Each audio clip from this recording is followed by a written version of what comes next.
ನಮಸ್ಕಾರ. 0 ನ್ಯೂಸ್ಗೆ ಸ್ವಾಗತ. ನಾನು ಪ್ರಭಾವತಿ. ಮೊದಲಿಗೆ ಮುಖ್ಯಾಂಶಗಳು. ಶ್ರೀ ಶಿವಶರಣ ಹರಳಯ್ಯ ಸಮಾಜ ಸಂಘ ಜಿಲ್ಲಾ ಘಟಕ ಬೀದರ್ ವತಿಯಿಂದ ಮಹಾಶಿವಶರಣ ಹರಳಯ್ಯನವರ 859ನೇ ಜಯಂತ್ಯೋತ್ಸವ ಕಾರ್ಯಕ್ರಮ ಹಮ್ಮಿಕೊಳ್ಳಲಾಗಿತ್ತು. ಬೀದರ್ ಜಿಲ್ಲಾ ಬಹುಜನ ಸಮಾಜದ ನೌಕರರ ವತಿಯಿಂದ ದಾದಾ ಸಾಹೇಬ್ ಕಾಂಶಿರಾಮ್ ಅವರ 92ನೇ ಜಯಂತಿ ಕಾರ್ಯಕ್ರಮ ಹಮ್ಮಿಕೊಳ್ಳಲಾಯಿತು. ಕಾನೂನು ಚೌಕಟ್ಟಿನಡಿ ಮೇಯರ್ ಉಪಮೇಯರ್ ಚುನಾವಣೆ ನಡೆಸಿ ಕೆಂಪೇನೂರು. Doctor B R. ಅಂಬೇಡ್ಕರ್ ಅವರ 135ನೇ ಜಯಂತಿ ಅದ್ಧೂರಿಯಾಗಿ ಆಚರಿಸೋಣ. ಜಿಲ್ಲಾಧಿಕಾರಿ ಶಿಲ್ಪಾ ಶರ್ಮಾ.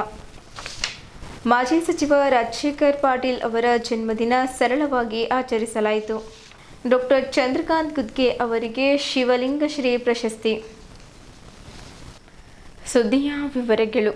ಶ್ರೀ ಶಿವಶರಣ ಹರಳಯ್ಯ ಸಮಾಜ ಸಂಘ ಜಿಲ್ಲಾ ಘಟಕ ಬೀದರ್ ವತಿಯಿಂದ ಮಹಾಶಿವಶರಣ ಹರಳಯ್ಯನವರ 859ನೇ ಜಯಂತ್ಯೋತ್ಸವ ಕಾರ್ಯಕ್ರಮವು ಡಾಕ್ಟರ್ ಚನ್ನಬಸವ ಪಟ್ಟದೇವರು ರಂಗಮಂದಿರದಲ್ಲಿ ಹಮ್ಮಿಕೊಳ್ಳಲಾಗಿತ್ತು. ಅರಣ್ಯ, ಪರಿಸರ ಮತ್ತು ಜೀವಶಾಸ್ತ್ರ ಹಾಗೂ ಬೀದರ್ ಜಿಲ್ಲಾ ಉಸ್ತುವಾರಿ ಸಚಿವರಾದ ಈಶ್ವರ್ ಬಿ ಖಂಡ್ರೆ ಅವರು ಶಿವಶರಣ ಹರಳಯ್ಯನವರ ಭಾವಚಿತ್ರಕ್ಕೆ ಪೂಜೆ ಸಲ್ಲಿಸಿ ಜ್ಯೋತಿ ಬೆಳಗಿಸುವ ಮೂಲಕ ಕಾರ್ಯಕ್ರಮವನ್ನು ಉದ್ಘಾಟಿಸಿ ಮಾತನಾಡಿದ್ದರು. ಇದಕ್ಕೂ ಮುನ್ನ ಹರಳಯ್ಯನವರ ಭಾವಚಿತ್ರದ ಮೆರವಣಿಗೆಯು ಮಂಗಲ್ಪೇಟ್ದಿಂದ ರಂಗಮಂದಿರದವರೆಗೆ ನೆರವೇರಿಸಲಾಯಿತು. ಈ ಸಂದರ್ಭದಲ್ಲಿ ಶ್ರೀ ಸುಖದೇವ್ಜಿ ಮಹಾರಾಜ್, ಪೂಜ್ಯ ಶ್ರೀ ಡಾಕ್ಟರ್ ಗಂಗಾಂಬಿಕಾ ಅಕ್ಕ, ಸುಭಾಷ್ ಹಮೀಲ್ಪುರ್, ದಿಗಂಬರ್ ಮಡಿವಾಳ್, ಉಲ್ಲಾಸಿನಿ ಮುಧಾಲೆ, ಬಸವರಾಜ್ ಸನ್ನೂರ್, ರಾಜೇಂದ್ರ ಗಂದ್ಗೆ, ತಾನಾಜಿ ಸಾಗರ್, ರಾಜ್ಕುಮಾರ್ ಟಿಳೇಕರ್ ಸೇರಿದಂತೆ ಹಲವು ಗಣ್ಯರು, ಮುಖಂಡರು ಸೇರಿದಂತೆ ಇತರರು ಇದ್ದರು.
जय गुरु बसवेश हर हर महादेव.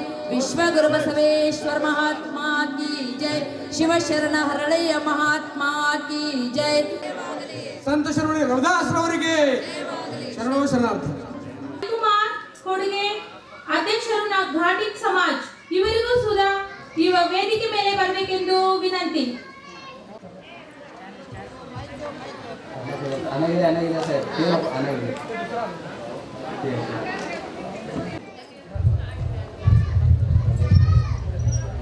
ನಮ್ಮ ರಮೇಶ್ ಪೌಳ್ ಕೂಡ ಕಕ್ಕಯ್ಯ ಸಮಾಜದ ಕಾರ್ಯದರ್ಶಿಗಳು.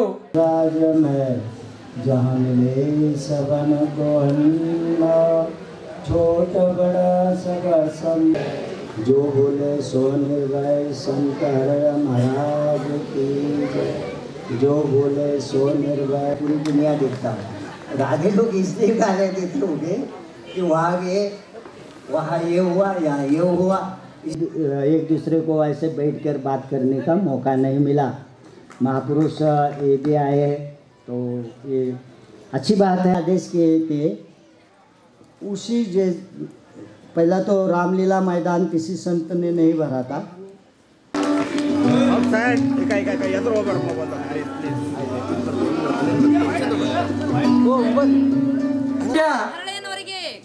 ಭೀಮಣ್ಣ ಖಂಡ್ರೆ ಅವರು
ಭಾಗಕ್ಕೆ ಅಪಾರ ಕೊಡುಗೆ ಇದೆ.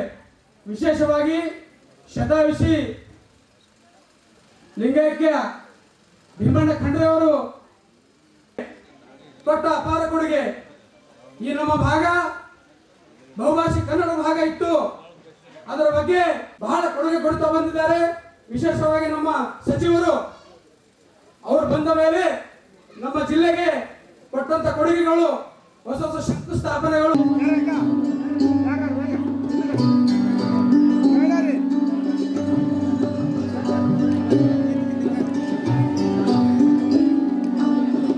ಫೋನ್ ಜರ ಕೆಳ ಮಾಡ್ರಿ ಅಣ್ಣ ನಿಮ್ಮದು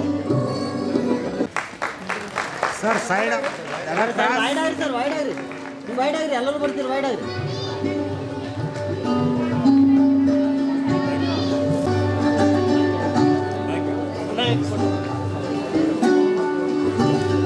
इंसान को सबसे ज़्यादा ज्ञान की ज़रूरत है। आपके पास धन कम हो लेकिन ज्ञान हो। अगर ज्ञान है तो आप ज्ञान आधार पे आगे के कर्म भी अच्छे करेंगे और जीवन में आप दुखी नहीं रहेंगे, सदैव सुखी रहेंगे। तो ये ज्ञान के कारण ही होता है। इसलिए सदगुरु रविदास महाराज ने अन्य ने बोला है, मैं कोई ये टीका टिप्पणी किसी के धर्म और जाति की नहीं बता रहा हूँ, लेकिन गुरु महाराज की जो वाणी बोलती है उसको तो हमें अमल बजावनी करनी पड़ेगा, क्या नहीं। संत हराड़े के महाराज के पास एक चमड़े वाली और जाति विरोधी शादी और उस समय के हिसाब से उनको दिया हुआ दंड यही सुनने को मिलता है। लेकिन गुरु रविदास महाराज जी के पास पूरे विश्व में उनके वाणी अभी ये दोहा किसी भी ग्रंथ में नहीं मिला होगा। ऐसा चाहूँ राज में जहाँ मिले सबन को अन्न, छोट बड़ा सब बसे रविदास रहे प्रसन्न। ಸ್ಪಂದನೆ ಮಾಡ್ತೀವಿ. ಅದಕ್ಕೆ ಏನು ನನ್ನಿಂದ ಏನು ಸಹಕಾರ ಆಗಬೇಕಾಗಿದೆ, ಸಹಯೋಗ ಆಗಬೇಕಾಗಿದೆ, ಅದು ಮಾಡ್ತೀನಿ. ನಮ್ಮ ತಂದೆಯವರಿಗೆ ನಿಮ್ಮ ಸಮುದಾಯದ ಬಗ್ಗೆ ಭಾಳ ಅತಿ ಗೌರವ ಇತ್ತು, ಭಾಳ ಹೆಮ್ಮೆ ಇತ್ತು. ಬಸವ ಕಲ್ಯಾಣದಲ್ಲಿ ಸುಶೀಲ್ ಕುಮಾರ್ ಶಿಂದೆ ಅವರಿಗೆ ಆಹ್ವಾನ ಮಾಡಿ, ವೀರಪ್ಪ ಮೊಯ್ಲಿಯವರಿಗೆ ಆಹ್ವಾನ ಮಾಡಿ ಕಾರ್ಯಕ್ರಮ ನಾನು ಇದ್ದೆ, ನಾನು ಆಯೋಜನೆ ಮಾಡೋದ್ರಲ್ಲಿ ಇದ್ದೆ. ಭಾಳ 2013ರಲ್ಲಿ ಹುತಾತ್ಮ ಸಂಸ್ಮರಣೋತ್ಸವ ಕಾರ್ಯಕ್ರಮ ಅಲ್ಲಿ ಆಯೋಜನೆ ಮಾಡಿದ್ದೇವೆ. ಐತಿಹಾಸಿಕವಾದಂಥ ಒಂದು ಕಾರ್ಯಕ್ರಮ ಅಲ್ಲಿ ಜರುಗಿದೆ. ಇವತ್ತು ಅದೇ ರೀತಿಯಲ್ಲಿ ನನಗೂ ಅಷ್ಟೇ ಅಪಾರವಾದಂಥ ಪ್ರೀತಿ ವಿಶ್ವಾಸ ನಿಮ್ಮ ಮೇಲೆ ಇದೆ. ಯಾವತ್ತಿಗೂ ನಿಮ್ಮ ಜೊತೆಯಲ್ಲಿ ಇರ್ತೇನೆ. ನಿಮ್ಮ ಸಮಸ್ಯೆಗಳು ಏನೇ ಇದ್ದರೂ ಅದಕ್ಕೆ ಸ್ಪಂದನೆ ಮಾಡ್ತೀವಿ. ನೀವೆಲ್ಲ ಸೇರಿ ನನಗಷ್ಟೇ ಅಲ್ಲ, ನನ್ನ ಸುಪುತ್ರನಾದಂಥ ನಮ್ಮ ಸಾಗರ್ ಖಂಡ್ರೆಗೆ ಚಿಕ್ಕ ವಯಸ್ಸಿನಲ್ಲಿ ಎಂಪಿಯಾಗಿ ಗೆಲ್ಸ್ಕೊಂಡಿದ್ದೆ. ಹೀಗಾಗಿ ನಿಮ್ಮ ಸೇವೆ ಮಾಡುವಂಥದ್ದು ನಮ್ಮೆಲ್ಲರ ಕರ್ತವ್ಯ ಇದೆ. ಅದಕ್ಕೆ ಏನೇ ಕೆಲಸ ಕಾರ್ಯಗಳಿದ್ದರೂ ಅದಕ್ಕೆ ಸ್ಪಂದನೆ ಮಾಡ್ತೀವಿ. ನಿಮ್ಮೆಲ್ಲರಿಗೂ ಶುಭ ಆಗಲಿ ಅನ್ನುವಂಥ ಒಂದು ಮಾತನ್ನು ಹೇಳಿ ಎಲ್ಲರಿಗೂ ವಂದಿಸಿ ನಾನು 2 ಮಾತುಗಳನ್ನು ಮುಗಿಸ್ತಾನೆ. ಜೈ ಹಿಂದ್, ಜೈ ಕನ್ನಡ. ಸಚಿವರು ನಮ್ಮ ಎಲ್ಲ ಈ ನಮ್ಮ ಹರಳೆ ಸಮಾಜಕ್ಕೆ ಬಹಳ ಬಹಳ ಕಾಳಜಿ ವಹಿಸ್ತಾ ಇದ್ದಾರೆ. ಬಂಧುಗಳೇ, ಬರ್ತಕ್ಕಂಥ ದಿನಗಳಲ್ಲಿ ಇವರಂಥ ಮಹಾನ್ ನೇತಾರರು ಅವರ ಬಳಿ ಒಂದು ಮುಖ್ಯಮಂತ್ರಿ ಆಗದಂಥ ಕ್ಷಮತೆ ಕೂಡ ಐತೆ, ಅವ್ರು ಆಗ್ತಾರಂತ ನಾನು ಈ ನಿಟ್ಟಿನಲ್ಲಿ ಹೇಳ್ತೇನೆ. ಬಂಧುಗಳೇ, ನಮ್ಮ ಖಂಡ್ರೆ ಸಾಹೇಬರು ಯಾವುದೇ ಥರ ಕಡಿಮೆ ಇಲ್ಲ. ಅವರು ಎಲ್ಲ ಥರ ಕ್ಷಮತೆ ಇದೆ ಅವ್ರ ಹತ್ರ. ಅಷ್ಟೇ ನಮ್ಮ ಬೆಂಬಲ, ನಮ್ಮ ಸಮಾಜದ ಬೆಂಬಲ ಸಾಹೇಬರೇ ನಿಮಗೆ ಇದೆ ಅಂತ ಈ ವೇದಿಕೆಯ ಮುಖಾಂತರ ಮತ್ತು ಹರಳೆಯ ಸಮಾಜದ ಮುಖಾಂತರ ಹೇಳಿಕೆ ಇಚ್ಛೆಪಡ್ತೇನೆ. ಬಂದು ನಮ್ಮ ಭವನಕ್ಕೆ ಹರಳೆಯ ಭವನ ಅಂತ, ಅದಕ್ಕೆ ತಮ್ಮ ಅನುದಾನದಿಂದ ನಮಗೆ ಅನುದಾನ ಒದಗಿಸಿಕೊಡ್ಬೇಕು. ಈ ವೇದಿಕೆಯಿಂದ ನಾವು ನಿಮಗೆ ಮನವಿ ಮಾಡ್ತೀವಿ. ಬೀದರ್ ಜಿಲ್ಲಾ ಬಹುಜನ್ ಸಮಾಜದ ನೌಕರರ ವತಿಯಿಂದ ದಾದಾ ಸಾಹೇಬ್ ಕಾಂಶಿರಾಮ್ ರವರ 92ನೇ ಜಯಂತಿ ಕಾರ್ಯಕ್ರಮ ನಗರದ ಡಾಕ್ಟರ್ BR ಅಂಬೇಡ್ಕರ್ ಸರ್ಕಲ್ ಹತ್ತಿರದ ಮಯೂರ ಬರಿಶಾಹಿ ಹೋಟೆಲ್ನಲ್ಲಿ ಹಮ್ಮಿಕೊಳ್ಳಲಾಗಿತ್ತು. ಮೊದಲಿಗೆ ಡಾಕ್ಟರ್ BR ಅಂಬೇಡ್ಕರ್ ಅವರು ಮತ್ತು ಕಾಂಶಿರಾಮ್ ಅವರ ಭಾವಚಿತ್ರಕ್ಕೆ ಪೂಜೆ ಸಲ್ಲಿಸಿ ಮಾಲಾರ್ಪಣೆ ಮಾಡುವ ಮೂಲಕ ಎಲ್ಲ ಗಣ್ಯರು ಜಯಂತಿಯನ್ನು ಆಚರಿಸಿದರು. ನಿವೃತ್ತ ADIR ಮತ್ತು ಹಿರಿಯ ಸಾಹಿತಿಗಳಾದ ಚಂದ್ರಕಾಂತ್ ಪೋಸ್ತೆ ಕಾರ್ಯಕ್ರಮವನ್ನು ಉದ್ಘಾಟಿಸಿ ಮಾತನಾಡುತ್ತಾ, ಕಾಂಶಿರಾಮ್ ರವರು ಜೀವನ ತತ್ವ ಆದರ್ಶಗಳನ್ನು ನಮ್ಮ ಜೀವನದಲ್ಲಿ ಅಳವಡಿಸಿಕೊಳ್ಳಬೇಕು, ಅವರು ಹಾಕಿಕೊಟ್ಟ ಮಾರ್ಗದಲ್ಲಿ ನಡೆಯಬೇಕೆಂದು ಸಭೆಯನ್ನು ಉದ್ದೇಶಿಸಿ ಮಾತನಾಡುತ್ತಾ ಹೇಳಿದ್ದರು.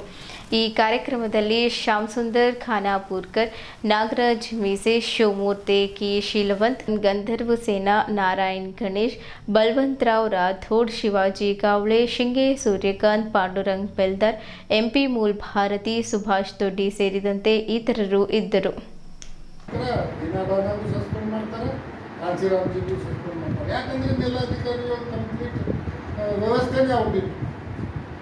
ಕಾಂಶಿರಾಮ್ಜಿ ಕೇಳ್ತಾರೆ, ನಿಮಗೆ ಏನು ಬೇಕಪ್ಪ?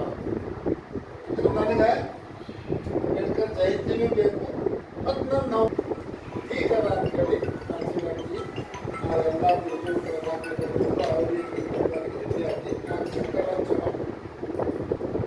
ಮುಖ್ಯಮಂತ್ರಿ ದೀನಾಭವನಾಗ ಮತ್ತೆ ರೀಇನ್ವೆಸ್ಟ್ಮೆಂಟ್ ಮಾಡ್ತಾರೆ. ಅದು ಸ್ವಲ್ಪ ಅವ್ರ ಇಂಟ್ರೊಡಕ್ಷನ್ ಇದೆ. मी महाराष्ट्राचे आहे. महाराष्ट्रात महारಗಳು ಬಾಬಾಸಾಹೇಬ್ ಅಂಬೇಡ್ಕರ್ರಿಗೆ, ಆಮೇಲೆ ಸಯಾಜಿರಾವ್ ಅವರಿಗೆ, ಜಯಗೌಡ ಅವರಿಗೆ ಎಲ್ಲರಿಗೂ ಮಹಾರಾಷ್ಟ್ರದ ಸಿಗ್ತಾರೆ. ಅವರು ಹೊರಗೆ ಬಿಟ್ಟಿದ್ದೀವಿ. ನಾನು ಕರ್ನಾಟಕದಾಗೆ ಎಷ್ಟು ಜಮೀನು ಬರ್ತಿದ್ದೀನಿ, ಅಕ್ಕಪಕ್ಕಕ್ಕೆ ಯಾರಿಗೂ ಗೊತ್ತಿದ್ದಿಲ್ಲ. ಆಗ ಆ ಮಧ್ಯದಾಗ ನಾಟ್ ವೆಲ್ಫೇರ್, ಎಂಪ್ಲಾಯೀಸ್ ವೆಲ್ಫೇರ್ ಮಾಡೋಕ್ಕೆ ಕಾಂಶಿರಾಮ್ ಬಾಂಬ್ಶೂಟ್ ಕಟ್ಟಿಲ್ಲ. ಇವರು ತಮ್ಮ ಏನು ಬಾಬಾ ಸಾಹೇಬರು ಸಂಪಾದನೆ ಮಾಡಿದ್ದು ಋಣ ನಾವು ತಿಂತಾ ಇದ್ದೀವಿ, ಅದರಿಂದ 5% pay back to society, pay back to society concept Kanshiram ji ಕೊಟ್ಟರು. ಆ ಪೇ ಬ್ಯಾಕ್ ಟು ಸೊಸೈಟಿ ಮಾಡಿ ಹಳ್ಳಿದಾಗ ಇನ್ನೂ ದಯನೀಯ ಸ್ಥಿತಿಯಲ್ಲಿ ಮೀಸಿ ಬಿಟ್ಟರೆ ಹೊಡೆದಾಗ್ತಾರ. ಆ ದೇವಸ್ಥಾನದ ಗುಡಿ ಮೆಟ್ಟಿನ ಮೇಲೆ ಕೂತರು ಹೊಡೆದಾರ ನನ್ನ. ಇಂಥ ವ್ಯವಸ್ಥೆಯಲ್ಲಿ ಸ್ವಲ್ಪ ಅಂಬೇಡ್ಕರ ಇಟ್ಟು ಕೆಲವೊಂದು ಜನ ಆದಾಗ ಸ್ವಾಭಿಮಾನ ಮೂಡಿಸ್ಕೊಂಡು ಯೂನಿಟಿ ಮಾಡಿ ಕಾಂಶಿರಾಮ್ಜಿಯವ್ರದ್ದು ಕಾನ್ಸೆಪ್ಟ್ ಇಟ್ಕೊಂಡು ಬಹುಜನ್ ಸಮಾಜ ಕಟ್ಲಿಕ್ಕೆ ಏನು ಹೊರಟರು. ಆ ಬಹುಜನ್ ಸಮಾಜ ಹೆಂಗೆ ಹೊಡಿಬೇಕು ಮತ್ತು ನಮ್ಮ ವ್ಯವಸ್ಥೆ ಯಾವ ವ್ಯವಸ್ಥೆ, ಶೋಷಣೆ ಮಾಡೋ ವ್ಯವಸ್ಥೆ ಕಾಯಂ ಹೆಂಗೆ ಇಡಬೇಕು, ಶೋಷಕರು ತಮ್ಮ ಶೋಷಣೆ ಮಾಡೋ ವ್ಯವಸ್ಥೆ ಕಾಯಂ ಇಡೋ ಸಲುವಾಗಿ ಈ ಒಳ ಮೀಸಲಾತಿ ಕಾನ್ಸೆಪ್ಟನ್ನು ಬಿತ್ತಿ ಇವತ್ತೇನಪ್ಪ ಅಂತಂದ್ರೆ ಜಾತಿದಾಗ ಈ ನಮ್ಮ ದೇಶದಾಗ ಇವತ್ತಿನ ಪ್ರೆಸೆಂಟ್ ಡೇಟ್ದಾಗ 6745 ಜಾತಿ ಉಪಜಾತಿಗಳದಾವೆ. ಕಾನೂನು ಚೌಕಟ್ಟಿನಡಿ ಮೇಯರ್ ಹಾಗೂ ಉಪಮೇಯರ್ ಚುನಾವಣೆ ನಡೆಸಿ ಇಲ್ಲವಾದರೆ ನ್ಯಾಯಾಲಯದ ಮೊರೆ ಹೋಗುವೆ ಎಂದು ಕಲ್ಯಾಣ ಕರ್ನಾಟಕ ನಿರ್ಮಾಣ ಸೇನೆ ಸಂಸ್ಥಾಪಕ ಅಧ್ಯಕ್ಷರಾದ ಸ್ವಾಮಿದಾಸ್ ಕೆಂಪೇನೂರ್ ಎಚ್ಚರಿಸಿದ್ದಾರೆ.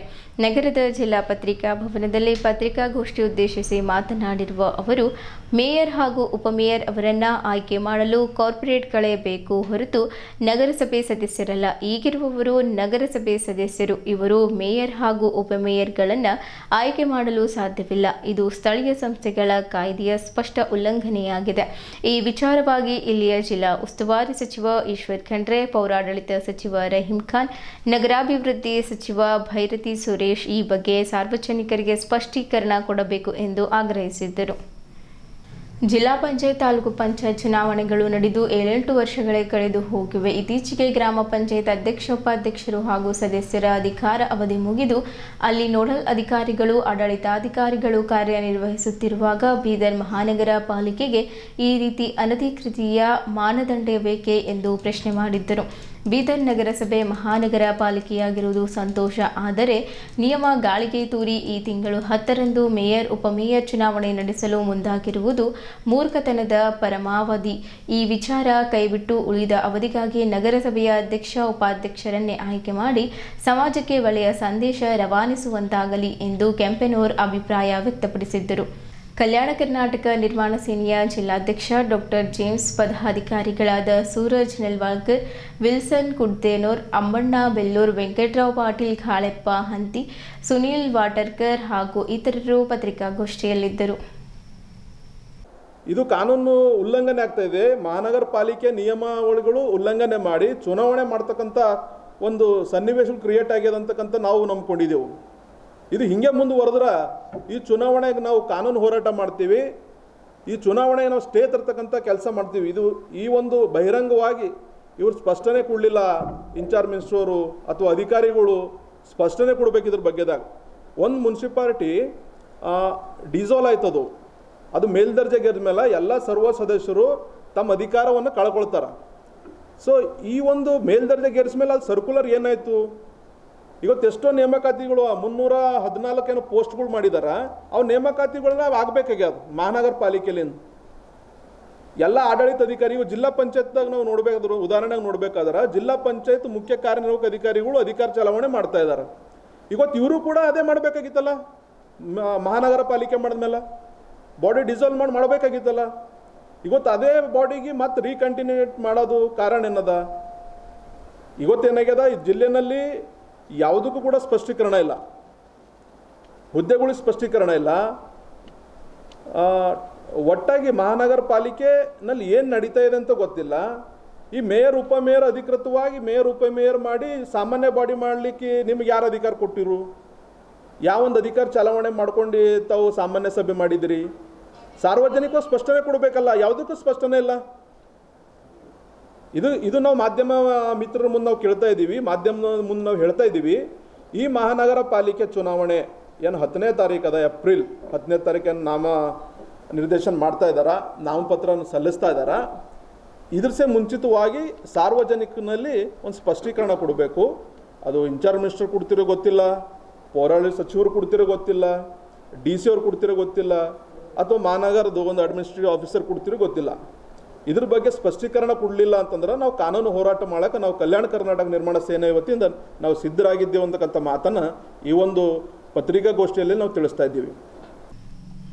ಇದೇ ಏಪ್ರಿಲ್ 14ರಂದು ಡಾಕ್ಟರ್ BR ಅಂಬೇಡ್ಕರ್ ಅವರ 135ನೇ ಜಯಂತಿಯನ್ನು ಅದ್ಧೂರಿಯಾಗಿ ಆಚರಿಸೋಣ ಎಂದು ಜಿಲ್ಲಾಧಿಕಾರಿ ಶಿಲ್ಪಾ ಶರ್ಮಾ ತಿಳಿಸಿದ್ದರು. ಜಿಲ್ಲಾಧಿಕಾರಿಗಳಾದ ಕಚೇರಿ ಸಭಾಂಗಣದಲ್ಲಿ ಏಪ್ರಿಲ್ 14ರಂದು ಡಾಕ್ಟರ್ BR ಅಂಬೇಡ್ಕರ್ ಅವರ ಜಯಂತಿ ಆಚರಣೆಯ ಕುರಿತು ಕರೆದ ಪೂರ್ವಭಾವಿ ಸಭೆಯ ಅಧ್ಯಕ್ಷತೆ ವಹಿಸಿ ಮಾತನಾಡಿದ್ದರು. 2026ನೇ ಏಪ್ರಿಲ್ 14ರಂದು ಜಿಲ್ಲೆಯ ಎಲ್ಲ ಸರ್ಕಾರಿ, ಅರೆ ಸರ್ಕಾರೇತರ ಕಚೇರಿಗಳಲ್ಲಿ ಬೆಳಗ್ಗೆ 9 ಗಂಟೆಗೆ ಡಾಕ್ಟರ್ BR ಅಂಬೇಡ್ಕರ್ ಅವರ ಭಾವಚಿತ್ರಕ್ಕೆ ಪೂಜೆ ಮತ್ತು ಮಾಲಾರ್ಪಣೆ ಸಲ್ಲಿಸಿ ನಂತರ 9:30 ಗಂಟೆಗೆ ಜಿಲ್ಲಾಧಿಕಾರಿಗಳ ಕಚೇರಿಯಲ್ಲಿ ಮತ್ತು ಡಾಕ್ಟರ್ BR ಅಂಬೇಡ್ಕರ್ ವೃತ್ತದಲ್ಲಿ ಡಾಕ್ಟರ್ BR ಅಂಬೇಡ್ಕರ್ ಅವರ ಪುತ್ಥಳಿಗೆ ಪೂಜೆ ಮತ್ತು ಮಾಲಾರ್ಪಣೆ ನೆರವೇರಿಸಿ ನಂತರ ಡಾಕ್ಟರ್ BR ಅಂಬೇಡ್ಕರ್ ಅವರ ಭಾವಚಿತ್ರದ ಮೆರವಣಿಗೆಯು ಅಂಬೇಡ್ಕರ್ ವೃತ್ತದಿಂದ ಪ್ರಾರಂಭಗೊಂಡು ಭಗತ್ ಸಿಂಗ್ ವೃತ್ತ, ಬಸವೇಶ್ವರ ವೃತ್ತ, ಶಿವಾಜಿ ವೃತ್ತದ ಮೂಲಕ ಸಾಗಿ ಅಂಬೇಡ್ಕರ್ ವೃತ್ತದಲ್ಲಿ ಮೆರವಣಿಗೆ ಮುಕ್ತಾಯಗೊಳ್ಳಲಿದೆ. ನಂತರ ವೇದಿಕೆ ಕಾರ್ಯಕ್ರಮ ಸಾಯಂಕಾಲ 5 ಗಂಟೆಗೆ ಶಿವಾಜಿ ವೃತ್ತ IB ಮಧ್ಯ ನಡೆಯಲಿದೆ ಎಂದರು. ಸದರಿ ದಿನಾಂಕದಂದು ನಗರದಲ್ಲಿರುವ ಎಲ್ಲ ಮಹನೀಯರ ವೃತ್ತದ ಮೇಲೆ ದೀಪಾಲಂಕಾರ ಮಾಡುವುದು, ಜಯಂತಿ ದಿನದಂದು ಸುತ್ತಮುತ್ತಲಿನ ಗ್ರಾಮಗಳಿಂದ ಆಗಮಿಸುವ ಸಾರ್ವಜನಿಕರಿಗೆ ಪ್ರಯಾಣಕ್ಕೆ ಅನುಕೂಲವಾಗಲು ಸಾರಿಗೆ ವ್ಯವಸ್ಥೆ ಮಾಡುವಂತೆ KKRTC ಅಧಿಕಾರಿಗೆ ಸೂಚಿಸುತ್ತಾ ಡಾಕ್ಟರ್ BR ಅಂಬೇಡ್ಕರ್ ಅವರ ಭಾವಚಿತ್ರ, ಹೂವಿನ ಅಲಂಕಾರ ಮತ್ತು ವೇದಿಕೆ ಕಾರ್ಯಕ್ರಮದಲ್ಲಿ ಅತಿಥಿಗಳಿಗೆ ಮಾಲಾರ್ಪಣೆ ಹಾಗೂ ಉದ್ಘಾಟನೆ ವ್ಯವಸ್ಥೆಯನ್ನು ಸಮಾಜ ಕಲ್ಯಾಣ ಇಲಾಖೆಯಿಂದ ಮಾಡುವುದು. ನಗರಸಭೆ ವತಿಯಿಂದ ಕುಡಿಯುವ ನೀರಿನ ವ್ಯವಸ್ಥೆ, ಪೊಲೀಸ್ ಇಲಾಖೆ ವತಿಯಿಂದ ಸೂಕ್ತ ಬಂದೋಬಸ್ತ್ ವ್ಯವಸ್ಥೆ ಮಾಡುವುದು. ನಿಗದಿಪಡಿಸಿದ ಸಮಿತಿಯವರು ಸದರಿ ಕಾರ್ಯಕ್ರಮವನ್ನು ಅಚ್ಚುಕಟ್ಟಾಗಿ ಏರ್ಪಡಿಸಲು ಸೂಚಿಸಿದ್ದರು. ಸದರಿ ಸಭೆಯಲ್ಲಿ ಸಮಾಜದ ಮುಖಂಡರು ಕಾರ್ಯಕ್ರಮದ ಕುರಿತು ಸಭೆಯಲ್ಲಿ ಚರ್ಚಿಸಿದರು. ಈ ಸಂದರ್ಭದಲ್ಲಿ ಮಹಾನಗರ ಪಾಲಿಕೆ ಆಯುಕ್ತರಾದ ಮುಕುಲ್ ಜೈನ್, ಹೆಚ್ಚುವರಿ ಪೊಲೀಸ್ ವರಿಷ್ಠಾಧಿಕಾರಿಗಳಾದ ಚಂದ್ರಕಾಂತ್ ಪೂಜಾರಿ, ಜಿಲ್ಲಾ ಪಂಚಾಯತ್ ಉಪ ಕಾರ್ಯದರ್ಶಿ ಶರಣಸಪ್ಪ ಕೊಟ್ಟೆಪ್ಪಗೊಳ್ಳ, ಜಿಲ್ಲಾ ಸಮಾಜ ಕಲ್ಯಾಣ ಇಲಾಖೆ ಅಧಿಕಾರಿ ಯೋಗೇಶ್, ಸಮಾಜದ ಮುಖಂಡರಾದ ಮಾರುತಿ ಬೌದ್ಧಿ, ಅನಿಲ್ ಕುಮಾರ್ ಬೆಲ್ದಾರ್, ಮಹೇಶ್ ಕೋರ್ನಾಳ್ಕರ್, ವಿನಯ್ ಕುಮಾರ್ ಮಾಳ್ಗೆ, ಉಮೇಶ್ ಕುಮಾರ್ ಸೋರಳಿಕರ್, ಅಮೃತರಾವ್ ಚಿಂಕೋಡೆ, ರಾಜ್ಕುಮಾರ್ ಮೂಲಭಾರತಿ, ಪ್ರೇಮ್ ಕುಮಾರ್ ರುದ್ನೂರ್, ವಿಷ್ಣುವರ್ಧನ್ ವಾಲ್ದೊಡ್ಡಿ, ಪಂಡಿತ್ ರಾವ್ ಚಿದ್ರಿ, ತುಕಾರಾಮ್ ಕುದ್ರೆ, ಬಕ್ಕಪ್ಪ ದಂಡಿನ್, ರಾಜ್ಕುಮಾರ್ ವಾಗ್ಮಾರೆ, ಪ್ರಸನ್ನ ಡಾಂಗೆ, ಅಬಿಕಾಳೆ, ಬಾಬುರಾವ್ ಮಲ್ಕಾಪುರ್, ಜಿಲ್ಲಾ ಮಟ್ಟದ ಅಧಿಕಾರಿಗಳು, ಸಂಘ ಸಂಸ್ಥೆಯ ಪದಾಧಿಕಾರಿಗಳು ಸೇರಿದಂತೆ ಇತರರು ಉಪಸ್ಥಿತರಿದ್ದರು. ಕಲಬುರಗಿ, ಬೀದರ್, ಯಾದಗಿರಿ ಹಾಲು ಒಕ್ಕೂಟದ ಮಾಜಿ ಅಧ್ಯಕ್ಷರೂ ಆದ ಹಾಲಿ ನಿರ್ದೇಶಕ ಮಲ್ಲಿಕಾರ್ಜುನ್ ಬಿರಾದರ್ ಅವರು ಹುಮ್ನಾಬಾದ್ನಲ್ಲಿ ಜನ್ಮದಿನದ ಪ್ರಯುಕ್ತ ಮಾಜಿ ಸಚಿವ ರಾಜಶೇಖರ್ ಪಾಟೀಲ್ ಅವರನ್ನು ಕಂಬಳಿ ಹೊದಿಸಿ ಸನ್ಮಾನಿಸಿದ್ದರು. ಈ ಬಾರಿ ರೈತರು ಸಂಕಷ್ಟ, ಬೆಲೆ ಏರಿಕೆ, ನೆರೆ ದೇಶದಲ್ಲಿ ಯುದ್ಧ ನಡೆಯುತ್ತಿರುವುದರಿಂದ ಅದ್ದೂರಿ ಹುಟ್ಟುಹಬ್ಬಕ್ಕೆ ಬಿಡಲಾಗಿದೆ ಎಂದು ತಿಳಿಸಿದ್ದರು. ಅಭಿಮಾನಿಗಳಿಂದ ಸಾರ್ವಜನಿಕ ಆಸ್ಪತ್ರೆಗೆ ತೆರಳಿ ಹಣ್ಣು ಹಂಪಲು ವಿತರಿಸಿ ಗೃಹ ಕಚೇರಿಯಲ್ಲಿ ಕೇಕ್ ಕತ್ತರಿಸಿ ತಮ್ಮ ಹುಟ್ಟುಹಬ್ಬವನ್ನು ಆಚರಿಸಿಕೊಂಡರು. ಈ ಸಂದರ್ಭದಲ್ಲಿ ರೇಣುಸಿದ್ದಪ್ಪ ಪಾಟೀಲ್, ನೀಲ್ಕಂಠ್ ಕಟ್ಟಿತುಂಗಾವ್ ಸೇರಿದಂತೆ ಇತರರು ಇದ್ದರು.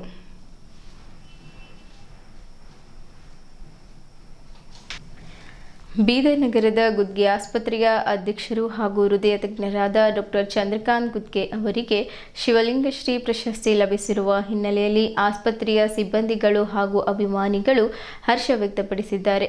ಹುಮ್ನಾಬಾದ್ ತಾಲೂಕಿನ ಕೇರಡಾಬಿ ಗ್ರಾಮದ ಶ್ರೀ ಶಿವಲಿಂಗೇಶ್ವರ ಸಂಸ್ಥಾನ ಮಠದ ವತಿಯಿಂದ ಈ ಪ್ರಶಸ್ತಿಯನ್ನು ನೀಡಲಾಗುತ್ತಿದೆ. ಏಪ್ರಿಲ್ 2ರಂದು ಸುಕ್ಷೇತ್ರ ಕೇರಡಾಬಿ ಗ್ರಾಮದಲ್ಲಿ ನಡೆಯಲಿರುವ ಶ್ರೀ ಶಿವಲಿಂಗೇಶ್ವರರ 98ನೇ ಜಾತ್ರಾ ಮಹೋತ್ಸವ ಹಾಗೂ ರಥೋತ್ಸವ ಧರ್ಮಸಭೆ ಕಾರ್ಯಕ್ರಮದಲ್ಲಿ ಡಾಕ್ಟರ್ ಗುದ್ಗೆ ಅವರಿಗೆ ಪ್ರಶಸ್ತಿ ಪ್ರದಾನ ಮಾಡಲಾಗುತ್ತಿದೆ. ಈ ಗೌರವವು ಅವರ ವೈದ್ಯಕೀಯ ಕ್ಷೇತ್ರದಲ್ಲಿ ಸಲ್ಲಿಸಿದ ಸೇವೆಯನ್ನು ಗುರುತಿಸಿ ನೀಡಲಾಗುತ್ತಿದೆ ಎಂದು ತಿಳಿಸಿದ್ದಾರೆ.